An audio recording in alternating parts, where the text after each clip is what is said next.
Hello সবাইকে, আশা করছি তোমরা সবাই ভালো আছো। আমিও ভালো আছি। আমি তনু, আমি তোমাদের জন্য নিয়ে চলে এসেছি নতুন একটা ভিডিও। আজ তোমাদের সাথে একটা ডেলি ব্লগ শেয়ার করব।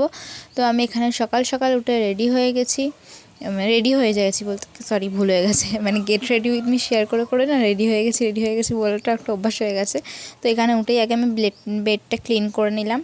তারপরে আমি জল টল খেয়ে চাটা খেয়ে এখানে কিছু কাজ ছিল সেগুলো আমি করে নিচ্ছি। এখানে জামা কাপড়গুলো ফটাফট গুছিয়ে নিচ্ছিলাম, আর গুছিয়ে নেওয়ার পরে দেখি আর কি কাজ আছে সেগুলো করব। তো চলো, এই যে এখানে কি একটা করছিলাম বেশ, হ্যাঁ, এই যে জামা কাপড়গুলো টপ টপ করে গুছিয়ে নিচ্ছি।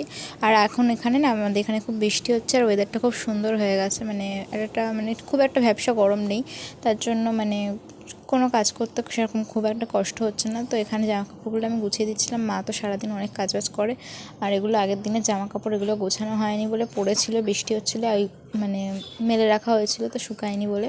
তো আমি এগুলো এখন গুছাই।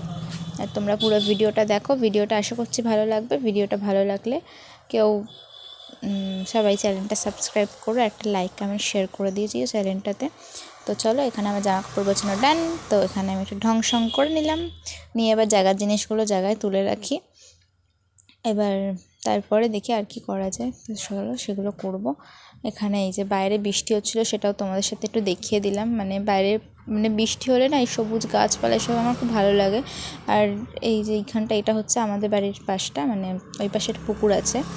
আর এই যে তারপর এখানে মা নয়, আমি চিকেনটা রান্না করছিলাম, তার এখানে এই যে বসছিলাম। আর বর্ষা হোক আর যাই হোক, ঘাম তো হচ্ছে, মানে রান্নাঘরে কাজ করা মানে এই হচ্ছে একটা বড্ড ঝামেলা। তো চলো, এখানে রান্না হচ্ছে আর এখানে আমি এই যে বসে আছি। আর গরমে দেখো ঘাম দিয়েছি কীভাবে, মানে রান্না করাও কি কষ্ট। যতই বৃষ্টি হোক কিন্তু গরম সেরকমভাবে কাটছে না। ওয়েদারটা ভালো ছিল। তারপর এখানে স্নান টান করে চলে এসেছি ঠাকুর পুজো করতে। এখানে আমার পুজো করা হয়ে গেছে, এবার যাব হচ্ছে স্কিন কেয়ার করতে।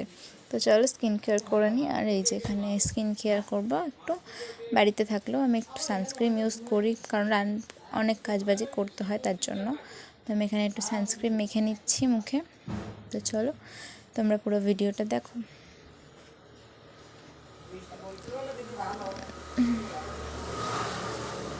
বা এখানে একটু লিপ কেয়ার করে নিচ্ছি, আর আমার লিপসটা প্রচণ্ড ডাই, তার জন্য লিপ কেয়ার তো করতেই হবে। আর যে পুরোই গেল হাত থেকে। তো চলো, হয়ে গেছে। আর এখানে শ্যাম্পু করেছিলাম বলে চুলে একটু সিরাম দিয়ে চুলটা একটু আঁচড়ে নেবো। আর চুলটা আঁচড়াবো কি, মানে একটু সিরাম লাগিয়ে নেবো, চুল না শুকানো পর্যন্ত আঁচড়াতে তো নেই। তো চলো, টাটা, দেখা হচ্ছে নতুন একটা ভিডিওতে। সবাই ভালো থেকো, সুস্থ থেকো। ভিডিওটা এতটাই রাখছি।